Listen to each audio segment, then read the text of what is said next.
Hello friends, எப்படி இருக்கீங்க? Cash management நம்ம பார்த்துட்டு வரோம். அதில் கேஷ் மேனேஜ்மெண்ட்டில் முக்கியமானது நம்ம வந்து கேஷ் பட்ஜெட் அப்படின்னு சொல்லிட்டு பார்க்கணும். கேஷ் பட்ஜெட்னால் அது ஒரு கருவி. அதாவது எதிர்காலம் வரக்கூடிய கேஷ் எவ்வளோ வரும், எவ்வளோ போகும், எவ்வளோ நிற்கும், எவ்வளோ ஷார்ட்ஃபால் விழும் அப்படின்னு சொல்லிட்டு கணிக்கிற ஒரு டூல் தான், ஒரு கருவி தான் வந்து கேஷ் பட்ஜெட்டு. ஓகே, அநேக இந்த கேஷ் பட்ஜெட் வந்து ரொம்ப முக்கியமானது. நிறைய பிஸ்னஸ் வந்து ஆக்டிவிட்டி நல்லாயிருக்கும், ஆனால் வந்து கேஷ் இல்லாதனால தோல்வியிலும் புரியுது. ப்ராஃபிட்டு பிஸ்னஸ் நல்லா ப்ராஃபிட்டபுள் பிஸ்னஸ்ஸு, அதில் ஒன்றும் டவுட்டே இல்லை. ஆனால் வந்து கேஷ் ஷார்ட்டேஜ்னால அவங்க தோல்வி அடைகிறாங்க. பிஸ்னஸ் ஃபெயில் ஆகிடுது. ஏன் ரீசன்ஸு? டைமில் கேஷ் சப்ளைஸ் கொடுக்க முடியல, டைமில் வேஜஸ் கொடுக்க முடியல, டைமில் பவருக்கு பணம் கட்ட முடியல, சப்ளையர்ஸ்க்கு டைம் கொடுக்கணும். இதெல்லாம் நம்ம வந்து கேஷ் ஷார்ட்டேஜ். ஆனால் பிஸ்னஸ் நல்ல பிஸ்னஸ்ஸு, ப்ராஃபிட்ஸ் நல்லா வரும் அது. ஆனால் இந்த கேஷ் தான் வந்து லைஃப் பிளட் மாதிரி அது. ஸோ அது இருந்துகிட்டே இருக்கணும் பிஸ்னஸில். ஸோ அதனால் வந்து அதை கணிக்கக்கூடிய ஒரு கருவி தான் வந்து கேஷ் பட்ஜெட். ஓகே, இந்த கேஷ் பட்ஜெட்டில் 3 டைப் இருக்குது. ஒன்று வந்து adjusted profit loss account method. அதில் வந்து ப்ராஃபிட்டை இதுவும் அட்ஜஸ்ட் பண்ணி ஒரு கேஷ் அரைவ் பண்ணக்கூடிய ஒரு எவ்வளோ வரும்னு சொல்லிட்டு. அதே போல் அட்ஜஸ்டட் பேலன்ஸ் ஷீட் மெத்தட் அப்படின்னு ஒன்று. அது வந்து கேஷை தவிர மீதி எல்லாத்தையும் கணிச்சு அதில் எவ்வளோ கேஷ் வரும், கேஷ் நிற்கும், இல்லாட்டி கேஷ் மைனஸில் போகுமா, கேஷ் ப்ளஸில் போகுமா. அதாவது கேஷை தவிர மீதி எல்லா அசட்டையும், லைபிலிட்டியும், கடன்லையும், சொத்தையும் நினைக்க வேண்டியது. ஸோ பேலன்ஸ் ஷீட் தயார் பண்ண வேண்டியது. பேலன்ஸ் ஷீட் தயார் பண்ணிட்டு லைபிலிட்டிஸ் கூட இருந்தால் அங்கே அசட்டு கேஷ் பாசிட்டிவ் வரும். கேஷ் கூட இருந்து அப்படின்னாக்கா, கேஷ் கூட அதிகமாக இருந்து லைபிலிட்டி கம்மியாக இருந்தால் அங்கே கேஷ் வந்து மைனஸில் போகும். ஸோ அதனால் வந்து நம்ம வந்து கேஷ் பட்ஜெட் மெத்தட். 3வது வந்து receipt and payment method. Receipt and payment method வந்து இதுதான் காமனாக யூஸ் பண்ணக்கூடிய ஒரு பட்ஜெட்டு. இதில் மொத்தம் எவ்வளோ வரவாகுது, எவ்வளோ பேமெண்ட்ஸ் ஆகுது. இன்கம் எக்ஸ்பெண்டிச்சர் கிடையாது இது, மொத்தம் கேஷு. எவ்வளோ கேஷ் வருது, கேஷ் இன்ஃப்ளோ, எவ்வளோ கேஷ் வெளியில் போகுது. அது இதனால் வரலாம், சேல் விற்றும் பணம் வரலாம், இல்லாட்டி லோன் வாங்கியும் பணம் உள்ள வரலாம். ஓகே, ஸோ அது வந்து நமக்கு வந்து ரெவென்யூ கேபிட்டல்னு பிரிக்கணும். இப்போ சேல்ஸ் விற்று நமக்கு வந்ததுனாக்கா அது ரெவென்யூ. லோனை வாங்கி புதுசாக லோனை வாங்கி லோனு வந்து ரிலீஸ் பண்ணி உங்களுக்கு வர வந்ததுன்னா அது கேபிட்டல். ஓகே, அதே மாதிரி லோனு கட்டினீங்கன்னா அது கேபிட்டல், சேலரி கொடுத்தீங்கன்னா ரெவென்யூ. ஸோ வித்தியாசம் பார்க்கணும், கேபிட்டல், ரெவென்யூ. ஸோ கேபிட்டல்லையும் வரவு உண்டு, கேபிட்டல்லையும் பேமெண்ட் உண்டு, ரெவென்யூலையும் வரவு உண்டு, ரெவென்யூலையும் பேமெண்ட் உண்டு. ஸோ மொத்த கேஷ் எவ்வளோ வரவு, எவ்வளோ கொள்முதல், எவ்வளோ வெளியில் போகுது, அதுதான். ஸோ இதில் வெளியே முக்கியமானது. ஸோ இந்த கேஷ் பட்ஜெட் தயாரிக்கிறதுக்கு முன்னாடி நம்ம வந்து ஒரு முக்கியமான அந்த எக்ஸசைஸை கரெக்டாக செய்யணும். அதில் நீங்கள் தப்பு பண்ணிட்டா நாளைக்கு வந்து கேஷில் எக்ஸஸ் தான் தப்பு இல்லை, ஷார்ட்ஃபால் ஆச்சுனாக்கா ரொம்ப கஷ்டம். அப்புறம் திடீர்னு எங்கே போவீங்க, அர்ஜென்ட்டுக்கு 11th ஹவரில் கடைசி நேரத்தில் போட முடியாது, கடைசியில் போய் எவனா போய் கேட்டால் கூட வட்டி கேட்பான். ஸோ இதெல்லாம் பிஸ்னஸில் வந்து லாபத்தை பாதிக்கும். ஸோ அதனால் முக்கியமானது ஒரு 5 ஸ்டெப்ஸு கேஷ் பட்ஜெட் ப்ரிப்பேர் பண்ணும்போது. அதுக்கடுத்து நம்ம வந்து ஒரு இல்லுஸ்ட்ரேஷன் ஒர்க் பண்ண போகிறோம், ஒரு எக்ஸாம்பிள். ஓகே, ஸோ அது முக்கியமாக நம்ம வந்து 3 மெத்தடில் வந்து நம்ம வந்து ரெசிட் அண்ட் பேமெண்ட் மெத்தட் தான் நம்ம காமனாக யூஸ் பண்ணுறது. ரொம்ப ஈஸியும் கூட, யார் வேணால் அது ப்ரிப்பேர் பண்ணலாம் கேஷ் பட்ஜெட்டு. அதனால் நீங்கள் ஃபாலோ பண்ணணும். அதுக்கு முன்னாடி ஒரு 5 காரியங்கள் நம்ம பார்க்கணும். ஏன்னாக்கா அந்த கேஷ் பட்ஜெட் சரியாக ஓரளவு அப்படியே ஃபுல்லாக 100% அப்படியே நம்ம நிர்ணயித்தது, கணிச்சது அப்படியே வரும்னு சொல்ல முடியாது. 10% மேலே கூட இருக்கலாம். ஆனால் வந்து ஓரளவு அந்த கணிப்பு சரியாக இருக்கணும். அந்த கணிப்பு சரியாக இருக்கிறதுக்கு நம்ம 5 ஸ்டெப்ஸு எடுக்கணும். இப்போது அடிக்கடி வேரியன்ஸ் ஆகுதுன்னு வச்சுங்களேன், சில பிஸ்னஸில் யூஸ்வலாக 6 மாதத்துக்கு ஒரு தடவை கேஷ் பட்ஜெட் போடலாம், 3 மாதத்துக்கு ஒரு தடவை போடலாம், வருஷத்துக்கு ஒரு தடவை போடலாம். ஆனால் சில பிஸ்னஸில் அடிக்கடி வித்தியாசம் வரணும்னா, அடிக்கடி கேஷ் ஏறி இருக்குனாக்கா ஒரு வாரத்துக்கு ஒரு முறை கூட போடலாம், தப்பு இல்லை. ஸோ அதனால் நீங்கள் அதை உங்கள் பிஸ்னஸ்க்கு ஏற்ற மாதிரி உங்கள் கேஷ் ஃப்ளோ பேட்டர்னை பொறுத்து நீங்கள் வந்து கேஷ் பட்ஜெட்டு பீரியடுக்கெல்லாம் நீங்கள் பண்ணிக்கணும். இப்போ ஒன்ஸ் இன் 15 days போட்டுக்கலாம். ஸோ முக்கியமானது. ஸோ அதுக்கு முன்னாடி ஒரு 5 ஸ்டெப்ஸு கேஷ் பட்ஜெட் ப்ரிப்பேர் முன்னாடி, அதை கேஷ் பட்ஜெட் ஒன்றும் ப்ரிப்பேர் பண்ணல. நெக்ஸ்ட் வந்து நம்ம ஒரு இல்லஸ்ட்ரேஷனில் வந்து கேஷ் பட்ஜெட் ப்ரிப்பேர் பண்ண போகிறோம். அதுக்கு முன்னாடி இந்த கேஷ் பட்ஜெட்டில் என்னென்ன பார்க்கணும் அப்படின்றது. ஸோ அது ஒரு சின்ன ஒரு கண்ணோட்டம், அதை நீங்கள் பார்த்து உங்களுக்கு அது யூஸ்ஃபுல்லாக இருக்கும். ஓகே, ஸோ நம்ம ஸ்டார்ட் பண்ணோமா? ஸோ இதில் வந்து கேஷ் பட்ஜெட்டில் முக்கியமானது 5 பேசிக் ஸ்டெப்ஸு, 5 முக்கியமான ஸ்டெப்ஸு நம்ம எடுக்க வேண்டியது. முதலாவது, எவ்வளோ கேஷ் நமக்கு பேலன்ஸ் தேவைப்படும், நிலுவையில் எப்போ எவ்வளோ இருந்துகிட்ருக்கோம். சில பிஸ்னஸ் பார்த்தீங்கன்னாக்கா 5 days சேல்ஸ், 5 நாளுடைய சேலுடைய அமௌண்ட் ஈக்குவல் டு 5 நாள் சேலுடைய விற்பனையுடைய அளவு எடுத்து கேஷாக எப்பவுமே இருக்கிற மாதிரி பார்த்துக்குவாங்க. சில பேர் அது கஷ்டம். இப்போ திடீர்னு சீசனல் ஃப்ளக்சுவேஷன், சீசனல் வருது வச்சுங்களேன், திடீர்னு சீசன் வருது, திடீர் தீபாவளி சீசன் வருது, திடீர் கிறிஸ்மஸ் சீசன் வருது, அது மாதிரி வரும்போது அப்போ நீங்கள் உங்களுக்கு வந்து அதிகமாக கேஷு தேவைப்படும். பிகாஸ் அதிகமாக ஸ்டாக் வாங்கணும், அதிகமாக போய் டெலிவரி பண்ண வேண்டியிருக்கும், செலவு அதிகமாகும், அப்போ போனஸ் கொடுக்கணும், இது மாதிரிலாம் இருக்குது. ஸோ அதெல்லாம் வந்து நீங்கள் வந்து சீசனல் ஃப்ளக்சுவேஷன். ஸோ எவ்வளோ பேலன்ஸ் நம்ம அடிக்கடி வச்சுக்கணும். அது வந்து பிஸ்னஸில் நீங்கள் பாஸ்ட் ட்ரெண்டை பொறுத்து ஃப்யூச்சரில் என்ன வரும் சொல்லிவிட்டு அதுக்கேற்ற மாதிரி நீங்கள் ஒரு பேலன்ஸை டிசைட் பண்ணிக்கணும். சில பேர் பார்த்தீங்கன்னா எப்போதும் எனக்கு 20,000 இருக்கணும் அப்படின்னா அந்த 20,000 மெயின்டைன் பண்ணுவாங்க. ஏன்னா அவங்களுக்கு எக்ஸ்பீரியன்ஸ், பாஸ்ட் எக்ஸ்பீரியன்ஸில் அவங்களுக்கு வருது, தெரியுது, இவ்வளோ இருந்தால் போதும்னு சொல்லிட்டு. ரெண்டாவது, எவ்வளோ வந்து விற்பனை நம்ம நிர்ணயிக்கிறது, எவ்வளோ விற்பனை வரும். ஒரு 6 மாதம் எடுக்க வச்சிங்களேன், அது 6 மாதத்துக்கு சேல்ஸ் எவ்வளோ வரும், அதுதான் மேஜர் சோர்ஸ் நமக்கு. அதுதான் அதிகபட்ச கேஷ் வர வேண்டிய இடம் வந்து சேல்ஸ் தான் அதிகபட்சம் இல்லையா, அதுதான் நமக்கு. ஸோ மேஜர் சோர்ஸ் வந்து நமக்கு சேல்ஸு. ஸோ அதை எப்படி கண்டுபிடிக்கணும், எவ்வளோ வந்து நமக்கு சேல்ஸ் எப்படி கண்டுபிடிக்குது, ஓவரால் கொடுத்து வேறு, மாதம் கொடுக்குறது நமக்கு வந்து கண்டுபிடிக்கணும். ஸோ பார்த்தீங்கன்னாக்கா பாஸ்ட் சேல்ஸ், லாஸ்ட் இயரில் எவ்வளோ சேல்ஸ் வருது, லாஸ்ட்டு 3 மாதம் எவ்வளோ சேல்ஸ் இருக்குது, அதை மாதிரி நம்ம பண்ணலாம். பாஸ்ட் சேல்ஸு அதை வச்சு நம்ம டிசைட் பண்ணிக்கலாம்.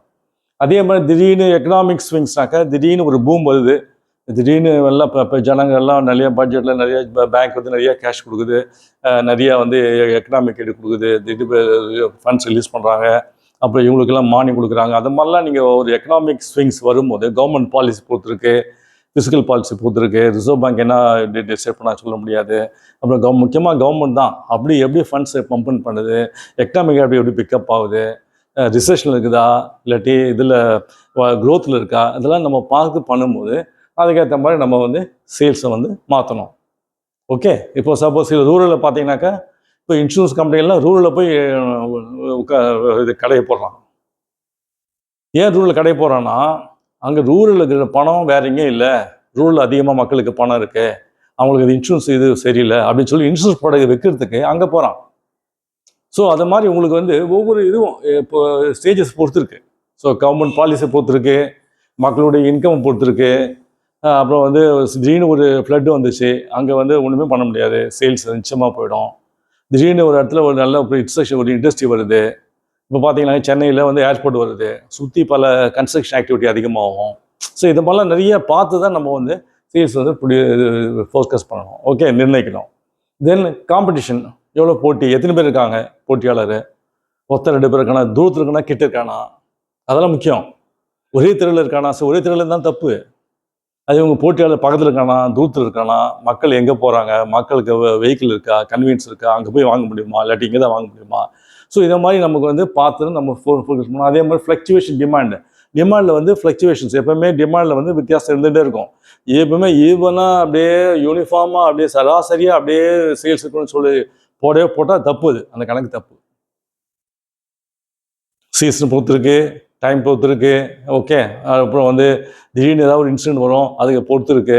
ஸோ இது மாதிரி வந்து நம்ம வரும்போது நம்ம வந்து அதை பார்த்துட்டு நம்ம பண்ணணும். ஸோ அது வந்து நாட் ஈவன்லி டிஸ்ட்ரிபியூட்டர், அதாவது ஈவனாக சேல்ஸ் இருக்கக்கூடாது. சேல்ஸ் எப்பவுமே ஈவனாக இருந்ததுன்னா அது தப்பு கணக்கு, ஏன்னா அது வராது. யூஸ்வலாக அப்ஸ் அண்ட் டவுன்ஸுக்கு நீங்கள் பார்த்து தான் பண்ணணும். சீசன் சம்மில் ஃபெஸ்டிவல் சீசன் அன்றைக்கி இது அப்போ நீங்கள் கூட போட்டு பண்ணணும். அதே மாதிரி ஃபஸ்ட்டு நம்ம இது இல்லாமல் ஆன்லைன் ஷாப்பில் பார்த்தீங்கன்னாக்கா பேடே சேல்னு போடுறான். பேடே அதாவது சம்பள நாள் சேல் அப்படின்னு போட்டு டிஸ்கவுண்ட் போடுறான். எனக்கு அந்த ஃபஸ்ட்டு வீக்கு அந்த ஃபஸ்ட்டு 2 days 3 days பேடு சம்பளம் வந்திருக்கும். அந்த நேரத்தில் நீங்கள் டிஸ்கவுண்ட் கொடுக்கலாம், சேல்ஸ் வந்து அதிகமாகும், விஷயம் அதிகமாகும். ஸோ இதை மாதிரி நீங்கள் பார்த்து பண்ணணும். ஓகே, நீங்கள் அதே மாதிரி ஸ்ட்ராட்டஜிக்கல் மெத்தடில் போடலாம். ரெகுலேஷன், வேரியன்ஸ் அனாலிசிஸ் அந்த மாதிரிலாம் ஸ்ட்ராட்டஜிக்கல் மெத்தடில் போடலாம். ஆனால் போட்டால் அதுக்கு ஒரு கண்டிஷன்னாக்கா அது எஸ்டாப்ளிஷ்டாக இருக்கணும், அது நிர்ணயிக்கப்பட்ட ஒரு நிலையாக இருக்கணும் சேல்ஸ். அப்படின்னு தான் இதை வச்சு பண்ணலாம். அதர்வைஸ் இதை பண்ண முடியாது. நிறைய பேருக்கு இது புரியாது. இது எந்த அளவுக்கு நமக்கு உபயோகம் இல்லை ரியல் லைஃப் உபயோகம்னு சொல்ல முடியாது. இதெல்லாம் வந்து தியரிட்டிக்கலாக வந்து புக்கில் படிச்சலாம், எழுதலாம், மார்க் வாங்கலாம். ஆனால் இதுக்கு வந்து நம்ம ப்ராக்டிக்கலாக வந்து இதை யூஸ் பண்ண முடியாது. அது மாதிரி சான்ஸ் இருக்குது. அது மாதிரி ஸ்ட்ராட்டஜிக்கல் மெத்தட் யூஸ் பண்ணியும் போடலாம். ஆனால் வந்து எஸ்டாப்ளிஷ்டு பேட்டர்ன், அதாவது நிர்ணயிக்கப்பட்ட அளவில் அப்படியே ஸ்டடியாக போன மாதிரி இருந்தால் அதை யூஸ் பண்ணி நீங்கள் கணிக்கலாம். ஓகே, ஸோ முக்கியமானது ஃபோர்காஸ்டிங் சேல்ஸ். நீங்கள் கண்டிப்பாக அதில் உங்கள் மைண்ட் அப்ளை பண்ணி நீங்கள் சேல்ஸை டிசைட் பண்ணணும். நியூ ஃபார்ம் புதுசாக நீங்கள் சர்ச் பண்ணியிருக்கீங்க கம்பெனி. ஓகே, மார்க்கெட்டில் புதுசு நீங்கள். ஸோ அப்போ என்ன பண்ணுங்க, இன்ஃபர்மேஷன் வாங்கணும். எங்கே இன்ஃபர்மேஷனு, ரிசர்வ் பேங்க் பப்ளிகேஷன்ஸு, அப்புறம் சேம்பர் ஆஃப் காமர்ஸு, இவங்களாம் வந்து இண்டஸ்ட்ரியில் பட்டு ஒரு ஃபிகர் கொடுப்பான். எவ்வளோ வந்து அவுட்புட் ஆகிருக்கு, எவ்வளோ வந்து உற்பத்தி பண்ணியிருக்காங்க, எவ்வளோ இது வருது, தென் இந்தியாவில் எவ்வளோ இருக்குது, வட இந்தியாவில் எவ்வளோ மூணு இது வந்திருக்கு, உற்பத்தி ஆகிருக்கு, எவ்வளோ ஏற்றுமதியாக இருக்குது. ஸோ இதெல்லாம் நம்ம இன்ஃபர்மேஷன் வரும். அது வந்து அந்த இன்ஃபர்மேஷன் எதுக்கு யூஸ் பண்ணால் பெரிய கம்பெனி யூஸ் ஆகும். ஆனால் சின்ன பிஸ்னஸ்க்கு யூஸ் ஆகுமா சொல்ல முடியாது. சின்ன local micro industries, small scale industries, அவங்க சின்ன ஒரு ஸ்பேர் பார்ட்ஸ் யூஸ் பண்ணுறாங்க.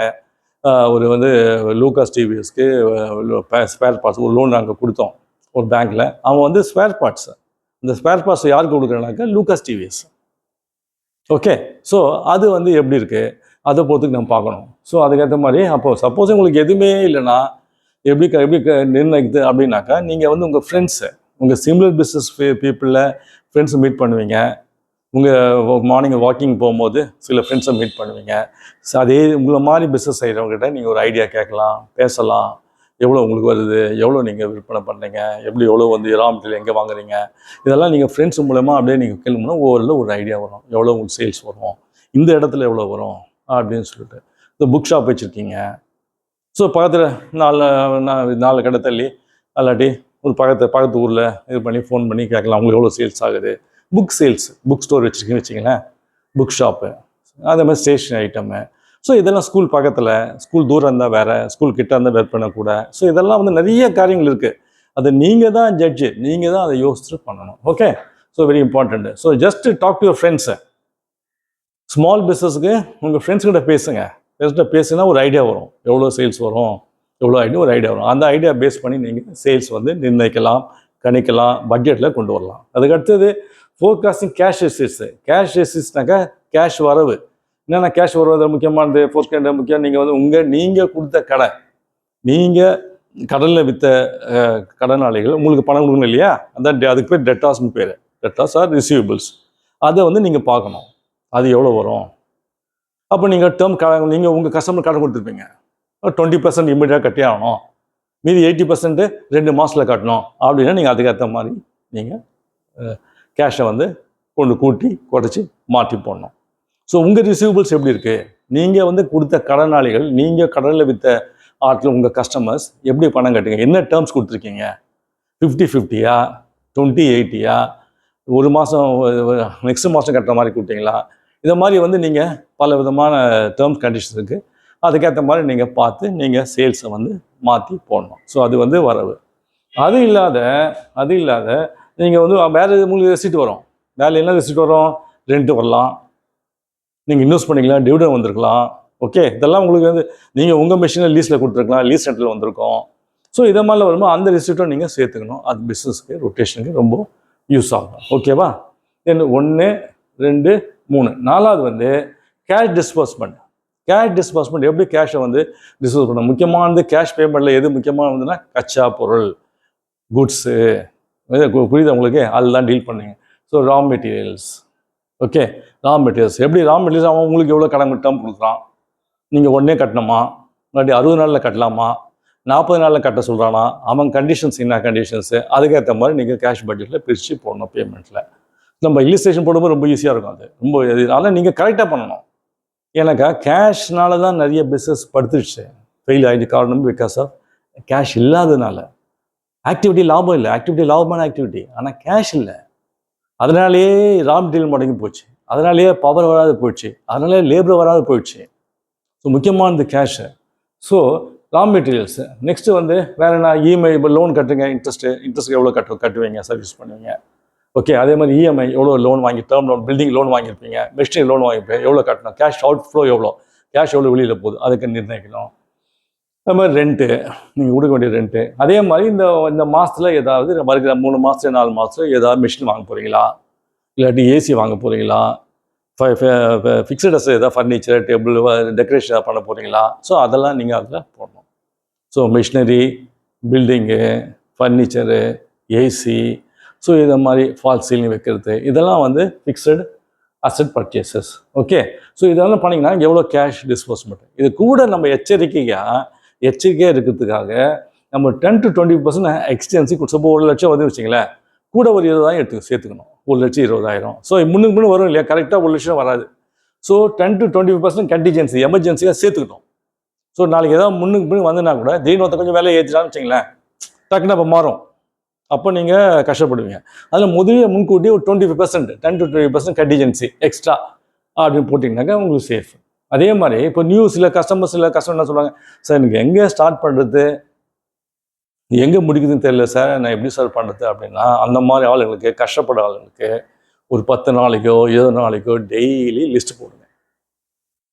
அதில் டெய்லி லிஸ்ட்டு எவ்வளோ டெய்லி ரெசிப்ட்டு, எவ்வளோ டெய்லி பேமெண்ட், 10 நாளைக்கு போடுங்க, ஒரு 15 நாளைக்கு போடுங்க, ஒரு சம் டைமுக்கு போடுங்க, சில நாளுக்கு, ஒரு மாதம் கூட போடுங்க. ஏன்னா சில பேர் சொல்லுவாங்க, சார் எங்கே ஸ்டார்ட் பண்ண தெரியல, எங்கே முடிக்குதுன்னு தெரியல சார், எனக்கு ஒன்றும் எப்படி பண்ணுறதுன்னு தெரியல சார் அப்படின்னு சொல்கிற மக்களுக்கு என்ன ஒரு அட்வைஸ்னா, டெய்லி லிஸ்ட் போடுங்க. எவ்வளோ டெய்லி லிஸ்ட்டில் டெய்லி ஒரு லிஸ்ட்டு, எவ்வளோ கேஷ் பேமெண்ட்ஸ், எவ்வளோ கேஷ் வரவு, 10 நாளைக்கு, 20 நாளைக்கு, ஒரு மாதம் போடுங்க. ஒரு ஐடியா வரும். அதுக்கு அப்போ வச்சு நீங்கள் கேஷ் பட்ஜெட் ப்ரிப்பேர் பண்ணலாம். Then end of month cash balance. So end of month cash பேலன்ஸ்னால் போனதோடைய க்ளோசிங் பேலன்ஸ் வந்து அடுத்த மாதத்துடைய ஓப்பனிங் பேலன்ஸ். ஓகே, அடுத்த மாதத்துடைய க்ளோசிங் பேலன்ஸ், ப்ரீவியஸ் மந்தோடைய க்ளோசிங் பேலன்ஸு, நெக்ஸ்ட் மந்த்துடைய ஓப்பனிங் பேலன்ஸ். ஓகே, தென் இது மாதிரி வரும். அது அடுத்த மாதத்துடைய க்ளோசிங் பேலன்ஸ், அதுக்கு அடுத்த மாதத்துடைய ஓப்பனிங் பேலன்ஸ், இது வரணும். ஸோ நீங்கள் சர்ப்ளஸ் வந்ததுன்னா கொஞ்சம் இன்வெஸ்ட் பண்ணலாம்னாக்கா லாபத்துக்காக பண்ணக்கூடாது, வட்டி வந்ததுக்கு பண்ணக்கூடாது, ரெடிமேடாக எடுக்கிற மாதிரி வச்சுக்கணும். லிக்விடிட்டி, சேஃப்டி, நமக்கு எல்லாம் தெரியாத இடத்துல போட்ட முடியாது. கொஞ்சம் எக்ஸ்ட்ரா கேஷ் வந்தாலும் பரவாயில்ல, தப்பு இல்லை, ஒரு பேங்க்கில் போடலாம் டெம்பரரியாக. பேங்க்கில் வந்து ஓடி கட்டினா அது கட்டிடலாம், அப்போ வட்டி குறையும். ஸோ இதெல்லாம் நிறைய விஷயம் இருக்குது. ஸோ இன்னும் சர்ப்ளஸ் வந்தால், ஆனால் ஷார்ட் ஃபால் வந்தால் தான் ப்ராப்ளம். ஷார்ட் ஃபால் வந்துச்சுன்னா கேஷ் கிரைசிஸு. ஸோ வேஜின்காரன் நிற்பான், அங்கே லேபருக்கு இப்போ கூலி கொடுக்கணும், இங்கே சப்ளை கேட்டுன்னு இருப்பான், இபி நோட்டீஸ் வரும், பணம் கட்டணும், என்ன பண்ணுறது, ஐயோ சார், அதெல்லாம் அங்கே தான் பிரச்சனையே வருது. ஸோ அந்த மாதிரி சமயத்தில் நீங்கள் லைன் ஆஃப் கிரெடிட் யார் மூலையாவது பேங்க் ரெடிமேடாக உங்களுக்கு ட்ரா பண்ணுற மாதிரி ஒரு அரேஞ்ச்மெண்ட் வச்சுக்கணும். நீங்கள் இப்போ எடுக்கணும்னே அவசியம் இல்லை, அந்த அரேஞ்ச்மெண்ட் இருந்துட்டு இருக்கணும். பேங்க்கில் ஒரு ஒரு 10 lakhs 10 lakhs வச்சுக்கலாம், 10 lakhs வாங்கி வச்சுக்கணும். நீங்கள் ஒரு 8 lakhs எடுத்து யூஸ் பண்ண அவசியம் இல்லை. இந்த மாதிரி வரும்போது டக்குன்னு போய் 2 லட்சம் ட்ராப் பண்ணி டக்குன்னு இதெல்லாம் முடிச்சுட்டாங்க, பிஸ்னஸ் ஸ்மூத்தாக ஓடிடும். அதில் எந்த கஷ்டம் சிக்கலும் வராது. அதனால் லைன் ஆஃப் கிரெடிட் எப்பவுமே உங்கள் ஃப்ரெண்ட்ஸோ இல்லாட்டி உங்கள் பேங்க்கோ, அது மாதிரி நீங்கள் ப்ரைவேட் பேங்க்ஸு, உங்கள் கவர்மெண்ட் பேங்க்ஸ்லாம் உங்களுக்கு ரேட் ஆஃப் பண்ணுறது ரொம்ப கம்மி. ஆனால் எப்போவுமே கொஞ்சம் ப்ரொசீஜராக கேட்பாங்க, ஆனால் எல்லாம் கொடுத்து ஒரு லிமிட் வாங்கி வச்சுங்க எப்போவுமே. அதே மாதிரி ஃப்ரெண்ட்ஸு யார் ரெடிமேடாக கொடுப்பாங்க, அந்த லைன் ஆஃப் கிரெடிட் எப்போவுமே அவைலபிளாக இருக்கணும், ரெடியாக. திடீர்னு எனக்கு பிஸ்னஸில் வந்து எப்போவுமே ஃப்ளக்சுவேஷன் இருந்தவங்க அப்படியே நேரடியாக நீங்கள் நினச்ச மாதிரி வராது. பட்ஜெட்டில் வந்து எல்லாமே அப்படியே சரியாக போகாது. எப்படி இருந்தாலும் கொஞ்சம் மாறி கூட்டி கழித்து பார்த்து தான் வரும். ஆனால் அந்த இது வந்து வித்தியாசம் ரொம்ப இருக்கக்கூடாது. ஓரளவு அது நேர்த்தியாக இருக்கணும். அப்போ நீங்கள் கொடுத்த டெபிசிட்டு ஓரளவு நீங்கள் நிர்ணயிக்கலாம். அப்போ நிர்ணயிக்கும் போது நமக்கு என்ன ஆப்போசிட்டு, எங்கே ஆப்போசிட்டு, எங்கே போய் கேட்கலாம், யாரை போய் கேட்கலாம். ஸோ பேங்க்கில் ரெடியாக லிமிட் வச்சா டக்குன்னு பேங்க்கில் ட்ராப் பண்ணி பேமெண்ட்டு, சப்ளையர்ஸு இதெல்லாம் கொடுத்துருவோம். ஸோ குட்ஸ் மட்டும் வந்துட்டுருக்கோம், சப்ளை குட்ஸ் கொடுத்துருவோம், ப்ரொடக்ஷன் வில் பி கண்டினியூஸாக ஓடும், சேல்ஸ் கண்டினியூஸாக இருக்கும். நீங்கள் இப்போ என்ன எவ்வளோ ப்ராஃபிட் ஏர்னுமோ அந்த ப்ராஃபிட் நீங்கள் அடைய முடியும். ஸோ அதனால் நெக்ஸ்ட்டு செஷனில் வந்து நம்ம வந்து கேஷ் பட்ஜெட்டு ஒரு எக்ஸாம்பிள் ஒர்க் அவுட் பண்ணுவோம், எப்படி ஒர்க் அவுட் பண்ணுறதுன்னு. அந்த எக்ஸாம்பிளை நெக்ஸ்ட் வீடியோவில் பார்ப்போம். அதனால் உங்களுக்கு புரிஞ்சிருக்குன்னு நினைக்கிறேன். நீங்கள் வந்து உங்கள் ஃப்ரெண்ட்ஸுக்கு எல்லாம் சொல்லுங்கள், சப்ஸ்கிரைப் பண்ணுங்கள் எஸ்பிசி அகாடமி. நீங்கள் சப்ஸ்கிரைப் பண்ணால் தான் எனக்கு வந்து மோட்டிவேட்டாக இருக்கும். அதே மாதிரி உங்கள் கமெண்ட்ஸ் நீங்கள் எழுதுங்க, அதுக்கேற்ற மாதிரி எதாவது தேவைப்படுறது அதுக்கேற்ற மாடிஃபை பண்ணி நான் உங்களுக்கு வாங்கி கொடுக்கணும். இதெல்லாம் வந்து ரொம்ப ப்ரெஷியஸ். இதெல்லாம் வந்து எல்லா இடத்துலையும் உங்களுக்கு அப்படியே ரெடிமேடாக கிடைக்காது. நான் எல்லாத்தையும் ரெடிமேடாக உங்களுக்கு பண்ணி புக்கை ரெஃபர் பண்ணி எக்ஸ்பீரியன்ஸில் இருந்து இது எடுத்து எல்லாத்தையும் உங்களுக்கு சொல்லிகிட்டு இருக்கேன். அதனால் உங்களுக்கு யூஸ்ஃபுல்லாக இருக்குன்னு சொல்லிட்டு, ஸோ நம்ம நெக்ஸ்ட் டைம் மீட் பண்ணுற வரைக்கும் take care, all the best, god bless you, thank you.